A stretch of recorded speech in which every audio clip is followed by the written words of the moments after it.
Paz do Senhor, Jubractim, bem-vindos a mais uma aula de número 11, que nós vamos continuar aqui com o estudo teológico de angelologia, a organização dos seres celestiais.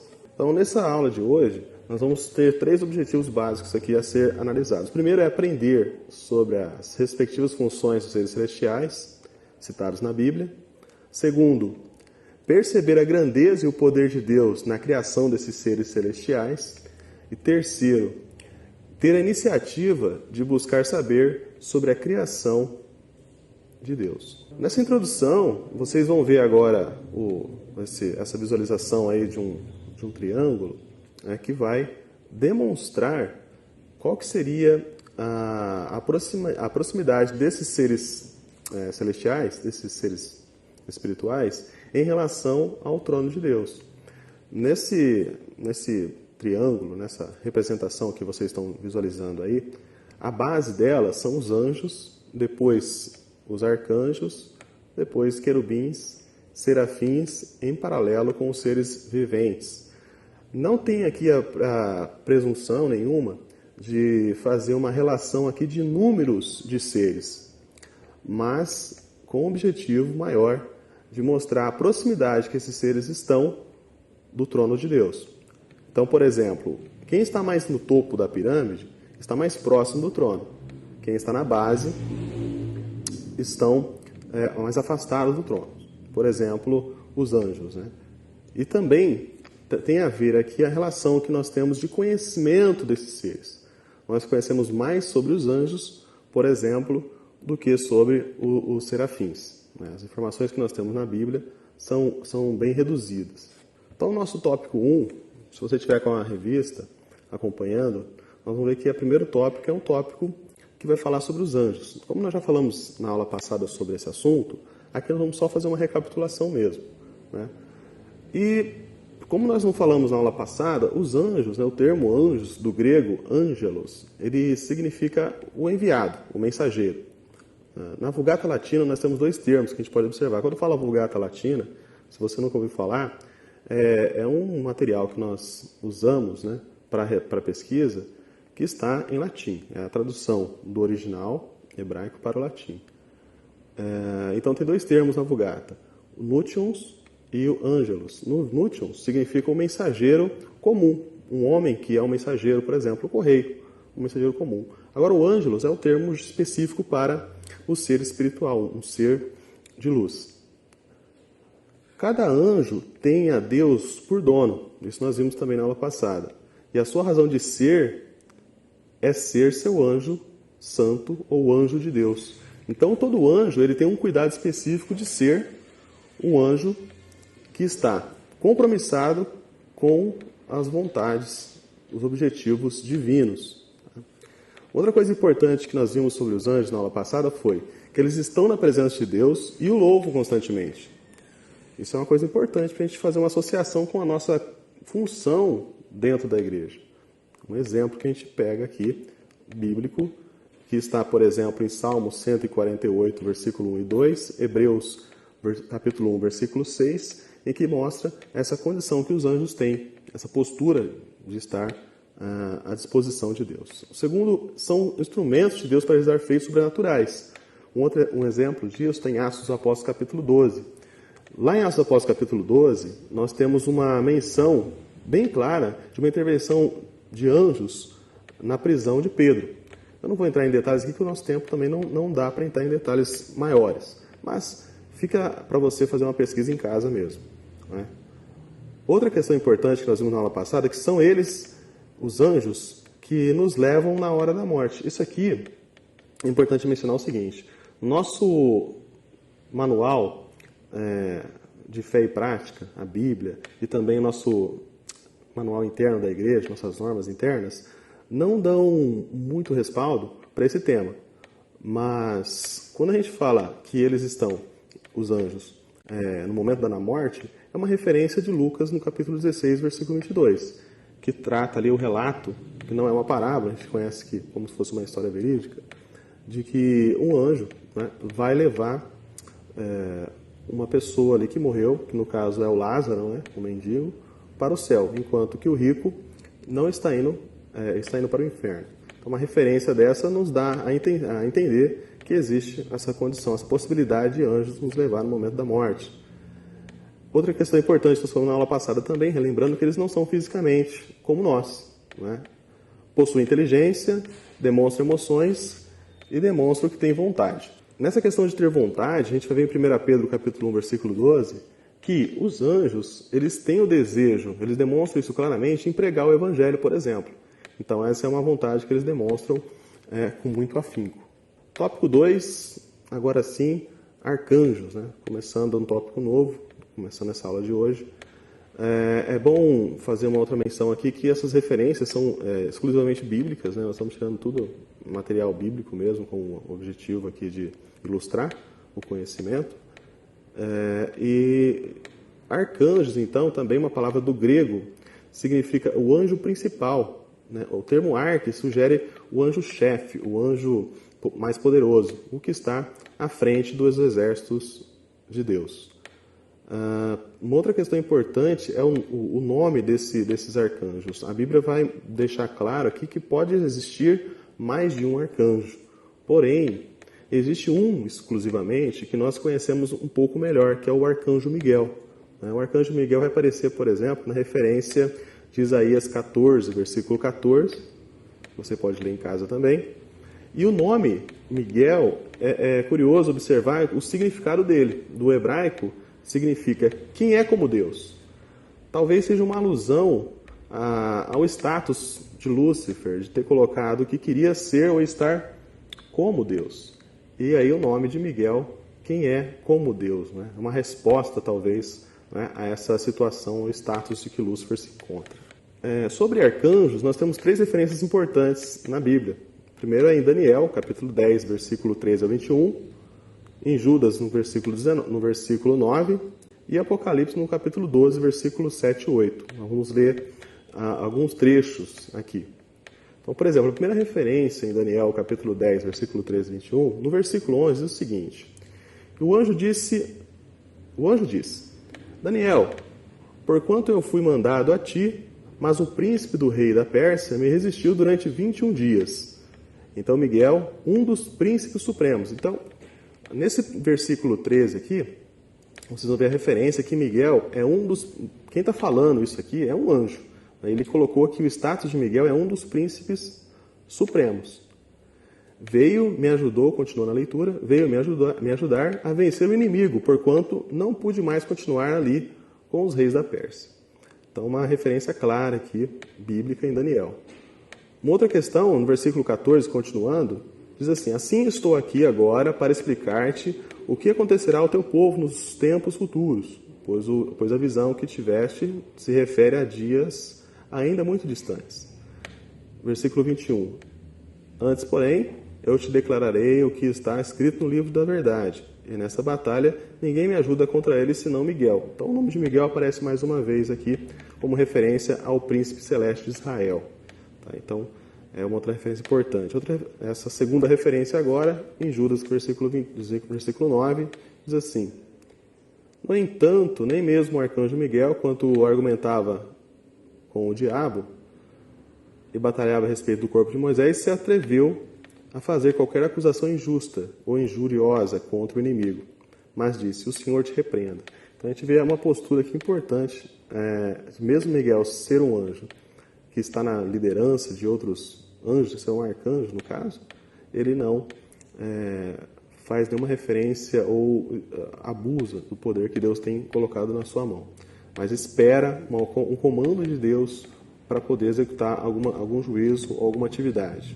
Apocalipse, no capítulo 12, versículos 7 e 8, tem uma outra referência importante sobre esse arcanjo.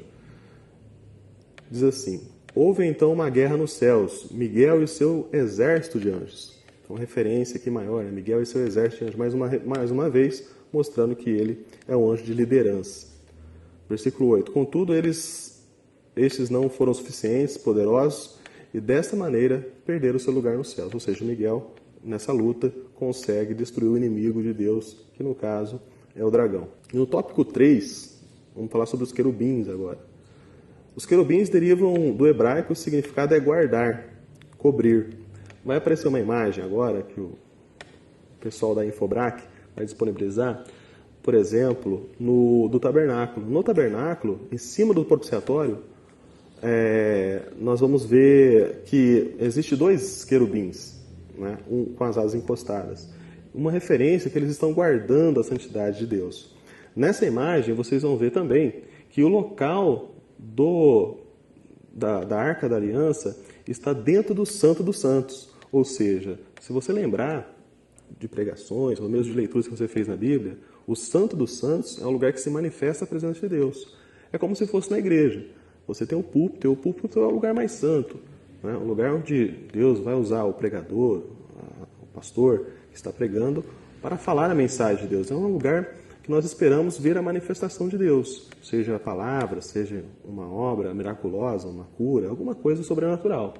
E naquela época do Antigo Testamento, no tabernáculo, isso acontecia no Santo dos Santos, e era exclusividade ali. Então a Arca da Aliança representa a presença de Deus, os querubins que estão sobre a tampa vão guardar essa presença de Deus ali. Então o sentido de querubim, o termo, significa guardar ou cobrir. Tá? A primeira referência que nós vamos ter agora dos querubins na Bíblia está em Gênesis, quando Adão e Eva eles pecam e são expulsos do jardim do Éden. Nesse momento, Deus coloca um querubim guardando a entrada. Está em Gênesis capítulo 3, versículo 24. E esse querubim é a primeira referência que nós temos. Uma segunda referência é o que nós mencionamos aí a respeito da Arca da Aliança, em Êxodo. E em Ezequiel também nós temos outras referências importantes, no capítulo 1, por exemplo, e no capítulo 10. Referências importantes sobre os querubins. Os querubins eles têm uma feição descrita nos textos bíblicos contendo 4 asas. Outra referência importante de querubins que nós vemos na Bíblia é o próprio inimigo. Né? Na verdade, Lúcifer, ele era um querubim também, considerado como um querubim da guarda ungida. Então era um querubim de status e de muito poder. Se você fizer uma leitura em Ezequiel, no capítulo 28, os versículos 14 e 16, por exemplo, você vai ver melhor essa referência descrita ali. Tem uma outra referência também, que vai aparecer aqui para vocês, um mapa escatológico. Ele vai demonstrar ali o trono de Deus, ao redor do trono de Deus, um arco-íris, e ao entorno do arco-íris, também seres que estão ao entorno desse arco-íris. Nesse mapa, esses seres, como a referência em Apocalipse, eles são os serafins, não são querubins. Mas existe uma semelhança muito grande desses serafins em relação aos querubins citados aqui. Os serafins eles têm a função de proclamar e exaltar a santidade de Deus. Né? Em Isaías, por exemplo, capítulo 6, é a única referência que nós temos, maior, mais clara, sobre os serafins. Quem puder fazer a leitura também, Isaías capítulo 6, versículo 3, é uma referência bem interessante ali. E ali, nessa descrição, os serafins vão aparecer anjos com 6 asas. Então, voltando mais uma vez à imagem do mapa escatológico, vocês vão ver ali melhor que os serafins, então, eles estão ao redor do trono de Deus e proclamando santo, santo, santo constantemente. Olha, então, assim, o que é legal a gente observar aqui nessa aula é a postura deles em relação ao louvor e adoração a Deus. Então eles não estão de qualquer maneira, não estão de qualquer jeito e estão proclamando ali constantemente a santidade de Deus. Outra questão importante é a quantidade de asas deles, que são 6, e essas asas têm olhos em todas as regiões ali dessas asas. Em consonante aos serafins, no tópico 4, nós temos o tópico 5 que vai falar sobre os seres viventes. Também uma referência em Ezequiel capítulo 1, do versículo 5 ao 14, e em Apocalipse, capítulo 4, versículos 6 ao 8. Então, em Ezequiel, ele tem uma similaridade também com Ezequiel 10. Então, Ezequiel capítulo 1, versículo 5 ao 14, mostra como eles são semelhantes com Ezequiel 10. Então, vocês percebam que há um estudo ainda que é necessário nessa área, não está concluído, né? Nós temos muitas dúvidas sobre esse assunto, nada está pronto, assim, terminado. Né? Há muita coisa ainda que nós não sabemos. E Apocalipse 4, versículo 6, versículo 8, nós temos uma descrição importante sobre esses seres viventes, que a gente também, como vocês viram lá na introdução, eles estão numa mesma situação do que os serafins, porque eles estão ao redor do trono de Deus e representam o rosto. São 4 serafins aqui, 4 serafins indicados. Um com o rosto de homem, outro com o rosto de leão, outro com o rosto de boi e outro com o rosto semelhante ao rosto humano. E isso faz uma alusão direta aos 4 evangelhos. Eu não sei se vocês lembram em aulas anteriores, mas nós referenciamos esses seres viventes. Por exemplo, o evangelho de Mateus seria o serafim ou o ser vivente que está ao torno do trono de Deus, que é referente ao evangelho de Mateus, o rosto de leão. Né? Por quê? Porque o evangelho demonstra ali claramente, já começa o evangelho de Mateus falando sobre a genealogia de Jesus, que é o rei. Um leão não é o rei, né, da selva. Então, Jesus ali é demonstrado como rei, como senhor de fato, herdeiro do trono. O ser com cara de boi é Marcos. Né? Por que boi? Porque o boi serve, né? O boi está a servir as pessoas, servir o transporte de carga. E ali em Marcos a gente vê Jesus servindo, realizando milagres, multiplicando o pão, multiplicando o vinho com mais ênfase do que nos demais evangelhos. No serafim, no ser vivente, com o rosto de homem, por exemplo, a gente vê o evangelho de Lucas. Por quê? O evangelho de Lucas foi escrito por um médico em que fazia muita pesquisa com as pessoas, buscando informação de quem era Jesus. Ele mostra um Jesus humano, um Jesus que chora, um Jesus que sofre. Né? E Lucas busca muita informação das mulheres que estavam mais próximas dele, na hora que ele ressuscitou, por exemplo. A gente vê um relato bem claro ali de Maria, por exemplo, descrevendo com muita clareza o momento da ressurreição de Cristo. E, para finalizar, o ser vivente, que aparece com um rosto de águia, né? Ou seja, o Evangelho de João, que representa Jesus numa visão mais ampla.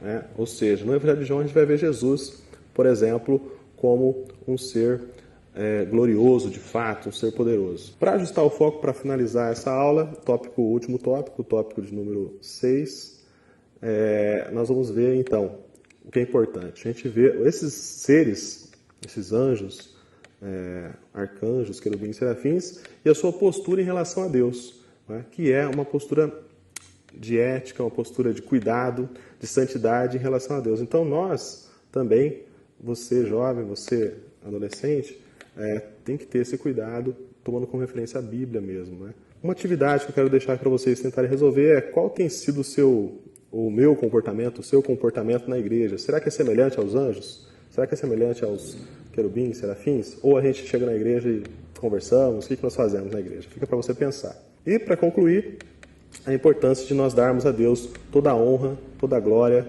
a Ele todo o louvor, porque Ele de fato merece. Ele é o nosso Senhor e poderoso. Então, para vocês, que tenham uma boa aula, um bom final de semana. Até a próxima.